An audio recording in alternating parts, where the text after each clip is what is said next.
Namaskar and welcome to this exciting episode of Sattology, debunking mythology. Sattology means science of truth or study of truth.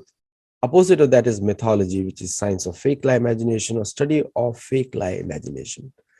The word mythology was used extensively against all native cultures, purposely coined using a Sanskrit-led word, myth, and it was primarily coined for the most documented culture of the planet, Sanatan Dharma, but somehow it has been used for everyone else too.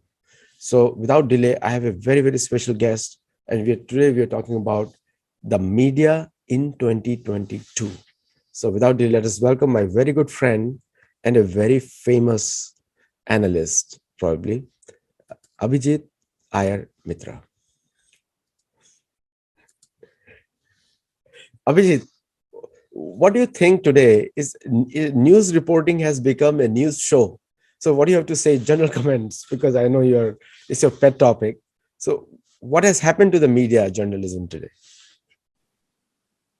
Um, I don't think it was just the media per se. I think it was the way TV evolved. Now, the moment you get to TV itself wasn't the problem. It was the multiplicity of TV channels that became the problem. That, in order to stand out, you had to start doing something different. So you remember during the first Gulf War in 19, I don't know if it was the same for Americans, but in India, I can tell you, it was the first time we'd heard of something called uh, cable TV, and especially satellite. We didn't get cable; we got satellite in those days. And I remember my parents bought a dish antenna, a huge dish antenna. In those days, it used to be like 8, 9, 10 feet wide. Put it up on the roof just so that we could watch CNN and watch CNN's coverage of the Desert War, the 1991 Iraq War. And that was sort of the beginning for us. But then what sitting in India we saw in America happening was there's so many news channels, everybody trying to catch up with each other. And the problem was in the game of catch up, what happened was everybody progressively became shit. It wasn't a race to the top, it was realistically a race to the bottom. And in that, you'd suspect that people would come up with a product differentiator. They didn't. They all became copies of each other, essentially parodies of each other. Um, and there was nothing you could do about it. I remember when Fox started out, they would always make fun of Fox News. This is uh, the joke that is fair and balanced. Rupert Murdoch's evil plans, etc., etc., etc., etc. Well, guess what? They all became what they claimed Fox News was. So it's just one of those things where, in order to keep up with technology, to keep viewers and whatever, news progressively becomes worse, and it sells for some strange reason. I don't know why. I stopped having a TV about what 10 no 12 years back. I just stopped having a TV because it wasn't worth having a TV. I realized I could illegally download things on my computer, the TV shows that I wanted to watch, and so I just got rid of my TV because it wasn't worthwhile. The TV presenters have become more like actors, and all over the world, that's a trend. Started from USA, where they glamorized the Gulf War, and then later on, it became in India. The trend that caught on with the Kargil War reporting, 1999, and since then we have seen that it has completely like become a TV show. There's no like when you talk about journalism and the ethics of journalism, and ethics of journalism are presenting sometimes a counter viewpoint of what is happening in the world, or getting into the deep of that. Very few notions remain, the very few aspects of that type of journalism remain, which is a big worry. What do you have? Look, I don't think journalism was ever particularly ethical. But I think the proliferation of online news and regular, so-called regular news and TV news has just made the problem much bigger. Before, assume there was just one cake shop, and some of the product was always adulterated. Now you have 100 cake shops with an equal amount of adulteration, so you talk about it a lot more. Let me give you a simple example. The New York Times, run by a Jewish Sulzberger family, they knew exactly what was happening with the Holocaust. They went over and above the call of duty to hide details of the Holocaust. Okay, imagine a Jewish family hiding details of the Holocaust, pretending it did not happen, because the owners wanted to fit into WASP, white Anglo-Saxon Protestant society at that point of time. Same thing you see with a whole range of things. Their reporter, I think, was it the New York Times' reporter on the Soviet Union, was a full-blown communist. He used to hide most of Stalin's crimes and whatnot. And was it the Washington Post or New York Times? I forget now. And he essentially did Stalin's dirty work for him. It was accepted. You seldom had any of these papers ever realistically question, say, the Vietnam War, for example. If you remember, when George W. Bush decided to invade Iraq in 2000 and was it 2003? All these jokers supported him. A blatantly illegal war. All right. There was this so-called sudden decline in ethics, and I'm just giving you American examples. There are hundreds of examples in India. There are hundreds of examples across the world. But since this is an American program, I'm just giving you examples relevant to America, where all of this used to keep happening, right? I don't think journalism was ever particularly ethical. The belief that somehow a profession was pure and ethical, and it has somehow come to bad times now, is a bit like, this very dangerous Islamist belief, of returning, the Wahhabi, the ISIS belief of returning to the Rashidun Caliphate, the first four caliphs, when it was some imagined land of purity, after which Islam kind of lost its moral compass. Hinduism also, we have that. Everybody wants to go back to Ram Rajya, as if Rama's period was the only period when we all led very pious lives, and women used to be chaste and men used to be men. And after that, men became women and women became immoral or whatever. Such rubbish. So, this happens in every culture, and journalists love to think of the good old days when in fact there were no good old days. But let's also talk about, because you raised that important question in India of how journalism changed. When journalism never changed, the times changed. What happened was that people, before you had to wait for your news, you had to wait 24 hours before the dispatches arrived and things like that. Once, satellite enabled live TV, live transmission 24/7, where reporters could go and give you whatever rubbish they picked up. They won't even have to think. They didn't have 24 hours to sit and match up reports, collate it, and get a clear picture. They just vomit out whatever came in their direction at any given point of time. This was number two. Number three became the problem. that we started looking up to TV anchors as journalists.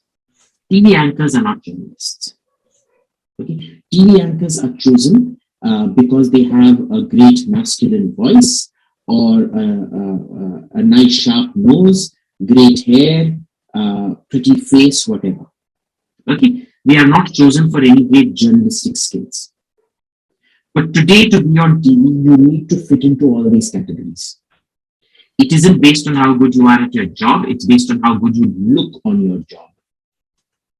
Right? So we have also transitioned to a society where we treat TV anchors as journalists, which they are not. Abhijit, can you check your microphone because the voice is going and coming out? Is it okay now? No, it is still coming and going. Okay, hang on.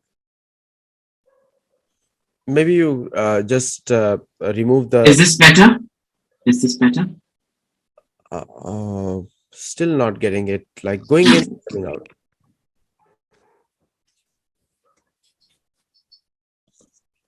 How about this? Is this better? Perfect. Okay. So good point you made, Abhijit. This is really good. One of the things which really, since we're talking about the American media standards right now, which has become a news shows, the discussions mostly are based on opinions. Like the opinions has become the news. Analysis has become the news. And the facts are thrown in the dustbin. Is it like purposefully done, or everyone is trying to influence everybody else? It's making a virtue out of necessity. The thing is, facts cost money.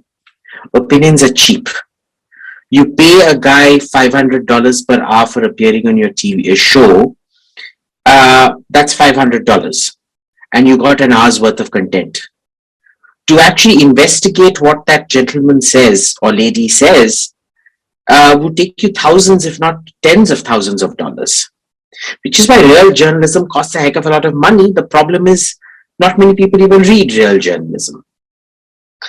So it's you substitute for the lack of content. So, when we were writing academic papers in India, people use a lot of florid language in the humanities. Why? Even in the sciences. Why? Because you're not actually doing any research. There's no money for primary research.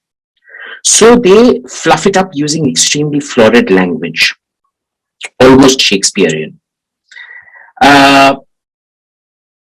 You see, anyway, I was always told that a great paper will always be written in extremely simple language because it doesn't need any window dressing.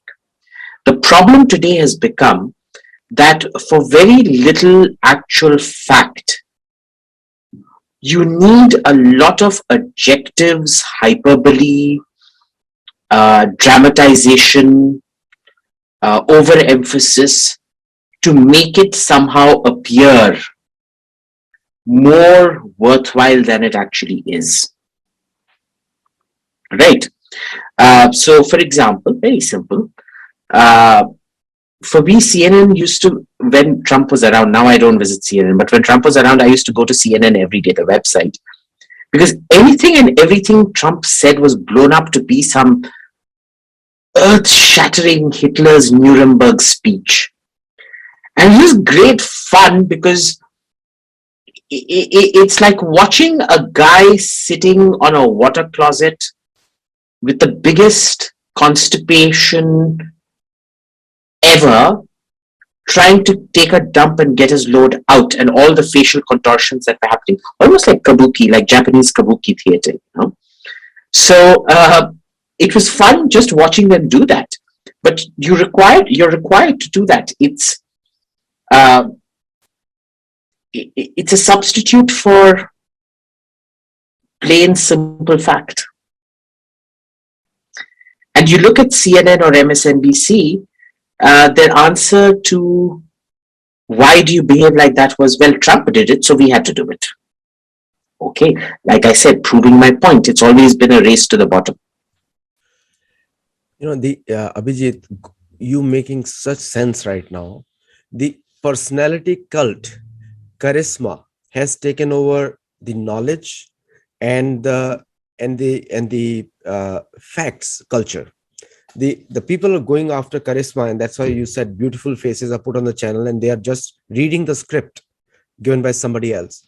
Now, one of the things which American society has always, maybe a colonial legacy, where the looks matter more than the actual facts. Why is this a colonial thing which is going on still? That the white race, I'm not, please don't get me wrong, I'm not against white, black. Being an Indian, we don't care. We have shades of both white and black combined in brown. So, why do you think, is that the still colonial mindset going on right now? Sorry, what exactly is the colonial mindset? The Europeans, the whites consider themselves superior than anyone Asian or black because they had better looks, and therefore they went out to civilize No, everybody else. I don't think they necessarily have better looks, but they are superior as a civilization. I don't think there's any profit in denying that. You look at what we accept as civilization today, the rule of law, democracy as we know it today. These are all white inventions, or let's say white perfections. In India, we did have democracy. Athens had a democracy. We had a democracy, say, 400 years before, 400 years before Athens. Uh, they died. The current wave of this is definitely a European spread. The scientific revolution is a white man invention. The age of reason is a white man invention. Technology today, as we know it, are white man inventions. Why deny somebody credit for what they've actually achieved? So I do. I am not one of those Orientalists who thinks that some Oriental mumbo jumbo and equivalence somehow makes you the equivalent of a group of people who have systematically proven to be ahead of the intellectual, technological, and societal curve for the last 2000 odd years at least. Uh, they just are.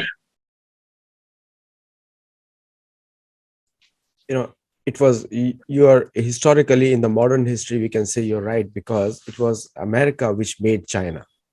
Economic progress of China came from USA. Economic progress of India came from USA. And the economic progress of Not that India wants it actually, because India has a huge issue where we're the type of people who will sit with a begging bowl and we'll curse you for throwing money into our begging bowl, saying you have humiliated me by throwing the money into my begging bowl. But anyway, yeah. and most of the US is the biggest aid giver. Obviously, they give it to, most of the aid goes in by through US aid, which is primarily a State Department objective to install democracies all over the world. And also the Christian propaganda, evangelical Christians who go out to convert anyone, because that's the basic tenet of Christianity, is that if you want to serve God, make everybody Christian. Now, those are the basic facts there. This is the reason. But still, if you count the number of dollars that flow out of the USA aid, and the US citizens is the largest in the world without any conditions, unlike Chinese. So, what do you have to say on that? But it's not just USA. You look historically, uh, uh, they've always Britain, France, Germany, Austria, Holland. Uh, I would be very hard pressed to include Spain in it, but definitely Italy for sure.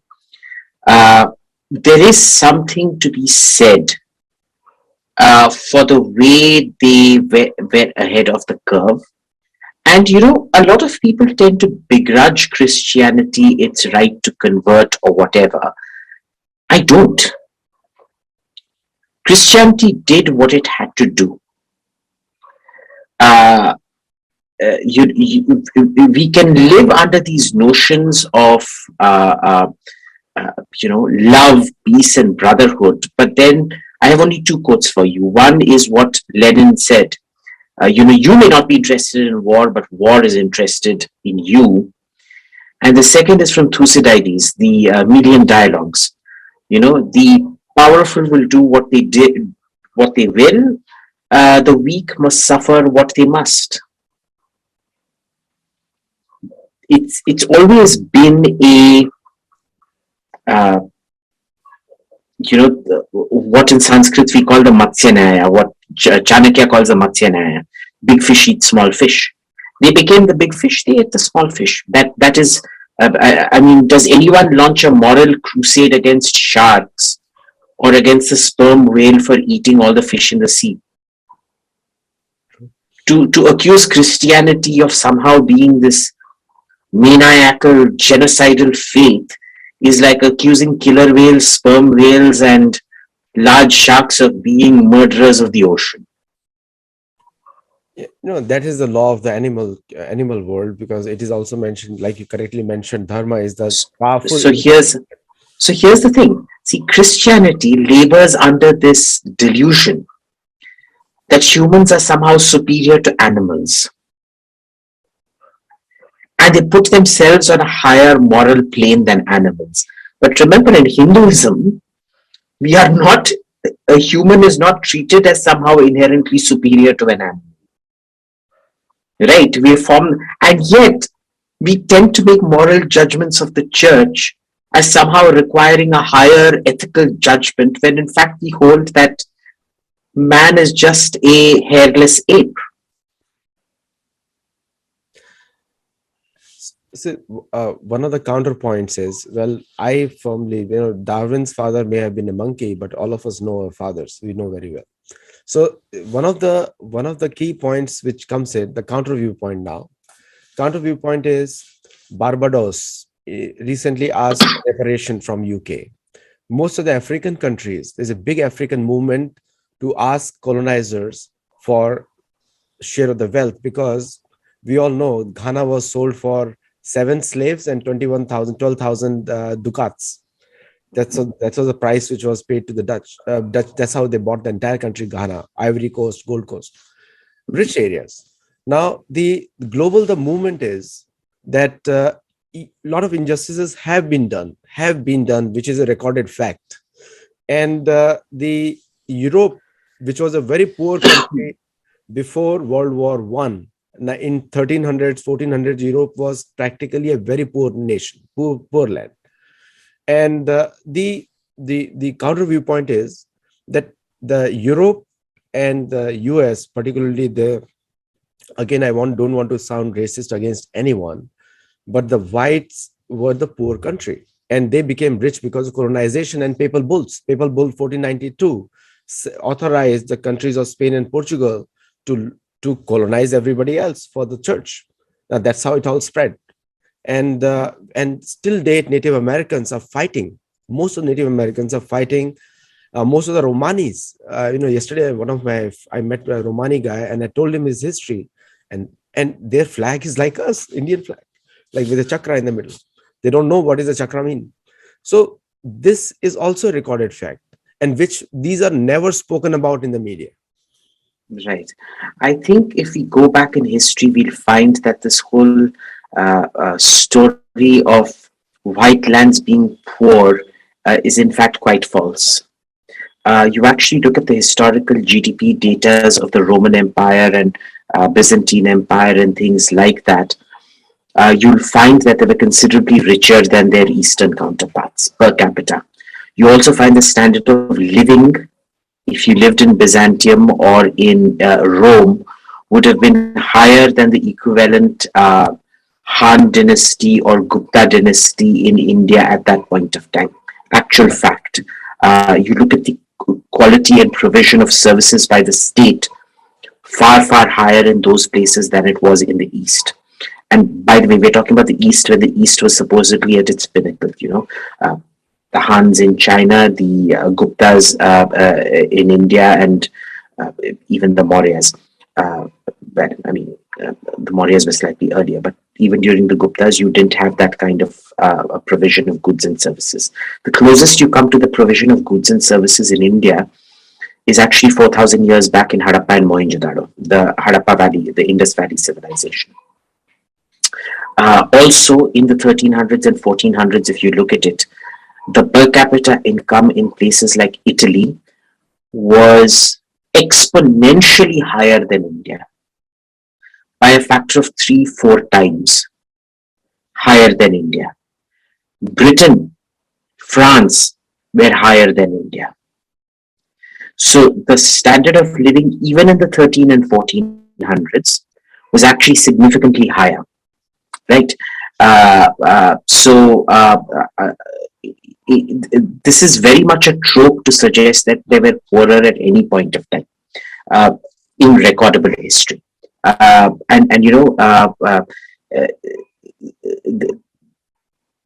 This notion, was it Rousseau or Voltaire who comes up with the native savage, and somehow that the white man introduces all the evil in, well, Rousseau or Voltaire never said a white man, but anyway, critical race theory does.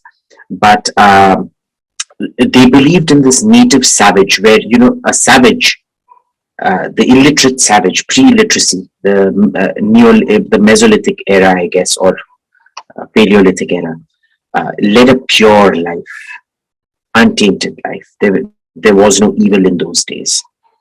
Evil comes about because of civilization. Absolute bloody rubbish. Absolute utter rubbish. Life in those days was far, far, far more brutal. In fact, society, the number of societal deaths decreases sharply with every iteration. The Stone Age has the highest number of societal deaths owing to violence, low-level persistent violence, which reduces significantly when you enter the Bronze Age, which reduces significantly when you enter the Iron Age, which reduces very significantly when you enter the modern industrial age, in spite of all the genocides and things like that. Okay, as a percentage figure, it drops drastically with every single age. Second, let's get rid of this notion that somehow pre-colonization Africans, the pre-colonization Native Americans, pre-colonization Indians and pre-colonization Chinese were somehow goody two-shoes. They were horrible, nasty characters. Okay, Aztecs literally used to fight wars so that they could torture and kill their enemy soldiers. The Mayas also used to capture soldiers to sacrifice to the gods. They ran empires, they ran vicious, nasty empires, just like everybody else did. Same in Africa. Nobody wants to talk about, there was that famous series made on Shaka Zulu. Shaka Zulu ran an absolutely bloody genocidal campaign. He owned slaves. He went around killing he depopulated vast swathes of Africa. He killed off about close to 1 million people, million black people. He never even came in contact with a white man. He just went around killing black people. Okay, people tend to forget the white man was only involved in the coastal transatlantic slave trade. All the internal capturing of slaves was done by black people themselves. All right, Indians, we were just as vicious and nasty as anybody else. I mean, I don't think what do you think all the wars that were happening in India for the last 3,000-4,000 years? I mean, the Maurya Empire didn't become the Maurya Empire by turning the other cheek and giving hugs and kisses, They actually had armies that went and destroyed things and killed a lot of people. That's how empires are made. So somehow I just find this entire thing that the white man introduces all of this to be complete rubbish.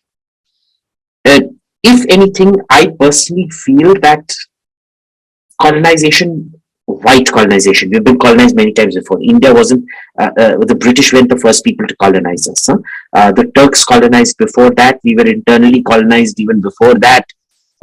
Extractive policies, etc., etc., etc. I think to look at it in terms of good and bad is just ridiculous. It is what it is. You deal with it completely neutrally, looking at net balances and things like that. And I can assure you, the life of the average American in 2021 AD is far, far superior to even the worst of American at the moment. Living under the poverty line is better than the life they would have had living under an Aztec emperor or living in Cahokia, which I think are the oldest known ruins. I think you've got something called the Crow Creek Massacre. Do Google it. The Crow Creek Massacre. Sometime around the 1300s, it was some tribal fighting in the territory of the current United States, where one Native American tribe came and literally killed off every single man, woman, and child. Evidence of scalping, partial evidence of cannibalism, some ridiculously high number of people killed. 600, 700, 900 people, the entire town or whatever you want to call it, village, town, city, whatever, completely wiped out. It wasn't nice. So I find all these moralistic judgments very, very, very problematic. I think, when you're a Hindu, where you learn to see the shades of gray. I try to be a Hindu and an atheist, but Charvaks are considered within the Hindu fold. We're considered Hindus. I see myself as a Hindu, and I don't know, when I see shades of gray, why Hindus are so keen to ascribe black and white, good and evil, which are very Abrahamic attributes to everything happening in the world. Because you look at us, even when Rama goes and kills Ravana, Ravana isn't a bad character. We tend to portray him today as a bad character, but you actually read the Ramayana. Ravana is a great scholar. He's a much better king than Rama. Lanka that he rules over has a lot more wealth than Rama's own Ayodhya does. And that is where that famous saying, Janani Janma Bhumishcha Swargadapi Ghariyasi comes. Mother and motherland are greater still than God and heaven. Because when Lakshmana, after Lanka is sacked, Lakshmana looks and he says, this is an amazing place. It's much better than anything we have back home. Why not we just stay here and rule this? And Rama says, no, we go back to where we came from. So, Ravana was a great king. In Hinduism, we don't have Duryodhana. Actually, if you look at it, he's a great guy. His one fault is his overwhelming hatred for the Pandavas. Karna is a wonderful human being. His one weakness is the fact he can never let go of the fact that he was abandoned by his parents. We don't believe in these black and whites. We believe in shades of gray. Even if white people don't believe in those shades of gray because they follow their Christian God and believe in black and white, I believe in shades of gray. I think that's a major problem in American journalism and even everything in American. It's binary, zeros and ones, good or bad. And when they describe the story of Ramayana as good or evil, again, it's a black and white kind of scenario. And you are absolutely right. The truth is somewhere in the gray area, not in the black or white. Both are extreme positions. Now, coming to the next important question, next important thing, since you're talking about the journalism and the truth-based standards today, the entire history now, what they teach in the American academics, journalistic schools in the US, is one version of the history. Again, Hitler is a bad character, and the US and other things were on the side of the good. Now, we all know that what Hitler did was bad. But if you look at the history of the North American conquest, by the Rashidun Caliphate and Umayyad Caliphate. Umayyad is the one who conquered North Africa. And at that time, the slave trade was established in a big way, where the African slaves were taken to Arabia for all the work, including in the Byzantine Empire, which was conquered by the Umayyad and Rashiduns. So the slave trade also became from Africa to when the Romans, when the again the wave of Christian conquest started of Africa, then the slaves were sold by these Muslim rulers back to the by the church-based rulers, and then they were transported via Algeria. And when the Spain was conquered by the Moors, which were again Umayyad dynasty people, that time all the slaves were brought into Europe also. And later on, But why are we talking only about Umayyad slavery? The Vikings were great slave traders, Hmm? and they mostly used to enslave their own people, them and the Rus. The name Slav comes from the fact that they were slaves.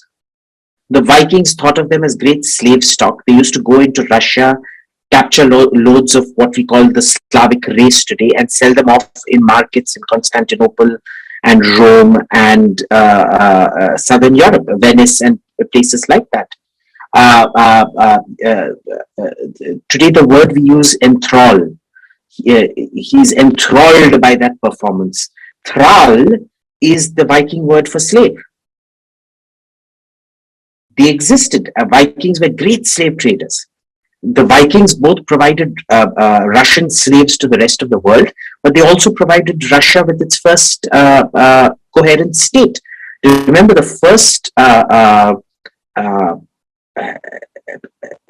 Tsar of Russia, of Kievan Rus, based out of Kiev, what is now Ukraine, were the Rurikids. Rurikids were Vikings, pure Vikings, through and through. Right up to the last Tsar, Nicholas II, there is a direct line of connection allegedly to the original Rurikids. The Romanovs had a single strain of Rurikid blood, Viking blood in them, and Nicholas Romanov was technically more Holstein-Gottorp, which was a cadet branch of the Romanov dynasty, inherited that same single strand of Rurikid blood. Right? So the Viking slave trade used to be a huge thing. Most of the slaves in North, it was very much a case of geography. Most of the slaves of the northern Mediterranean were from the far north, Germans or Germanics, really. So all the way from Gaul, Germany, and Scandinavia. Scandinavia is also Germanic technically. All the slaves on the south were mostly, not entirely, black slaves. Started coming much, much, much later, because there was the problem of crossing the Sahara Desert and getting black slaves up. In India, we had slaves. The thing is, it was very much a case of supply and demand. In Egypt and in India, slavery wasn't big. Why? Because we had a lot of fertility, as in fertile soil, not human fertility, huge populations, and there was a labor excess. You didn't need slaves to do work. In fact, if you got in slaves to do work, you'd have a rebellion in your hands. The whole reason the great pyramids and temples of Egypt were built was because there was an excess population, and they had to put it to work somehow or the other, or constantly face revolts and rebellion. There is a reason that slavery was extremely intense in the Levant, in Turkey, and in Greece, because the soil quality there is extremely poor. There was a human shortage out there, which is why you needed huge quantities of slaves to do all the work out there.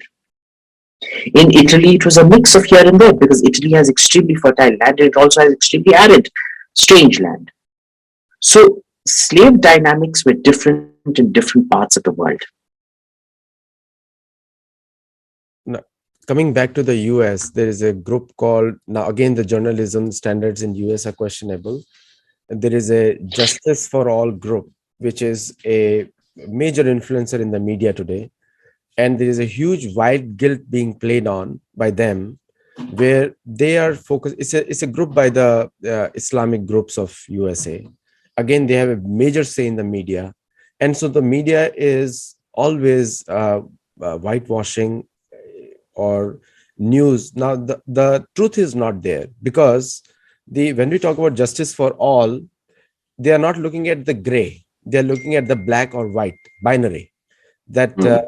everything reported from their point of view, which is a their version of the story, and which is media is picking up a lot, including USCIRF is affected by it. Do you think that will have a major say in the world politics, because the US is changing its color? It used to be secular, now it's no more secular. So what is happening? How will the world react to that? This white, so-called white privilege is going to be the end of America. I don't believe there's any such thing as white privilege. I'm sure most of your viewers earn more than me, but I don't believe that they're earning more than me because of any white privilege. They're earning more than me simply because they live in a country where things function better and they have a high standard of living. I live in a country run by idiots with idiot policies. But I'm also quite happy with the fact that America is going down this route of critical race theory and this justice for whatever and white privilege and things by pure Schadenfreude that, it'll bring you down to my living standards very shortly. I mean, it will. Remember, yeah, great countries don't, to quote Will Durant. Now, Will Durant wasn't a historian, but he did have a great ability to uh, uh, encapsulate things. Great empires dest- aren't destroyed from outside till they destroy themselves from within first. America is destroying itself from within. Congratulations to you. Well, the great civilization of India also destroyed from within, not from outside. Yes, we destroyed ourselves. There's no point blaming the Turks and the Muslims for doing it. We destroyed ourselves. That is a very common viewpoint. The moment we left dharma, which is the logical sense, not a religion, doesn't mean religion. The moment we left dharma, we began our fall right there, Yeah. and we can't blame anybody else. And rest of them is just symptoms. And afterwards, So thank you so much, Abhijit. Always love to talk to you on different issues, and I like your independent perspective on this. And happy, healthy life, because I think you need that today from all of us. And thank you so much for coming on the show. And for all the viewers who are watching, do comment on the video on YouTube and let us know your feedback. Thank you. Thank you very much. And if you're white, please don't let them guilt trip you. Thank you. Thank you.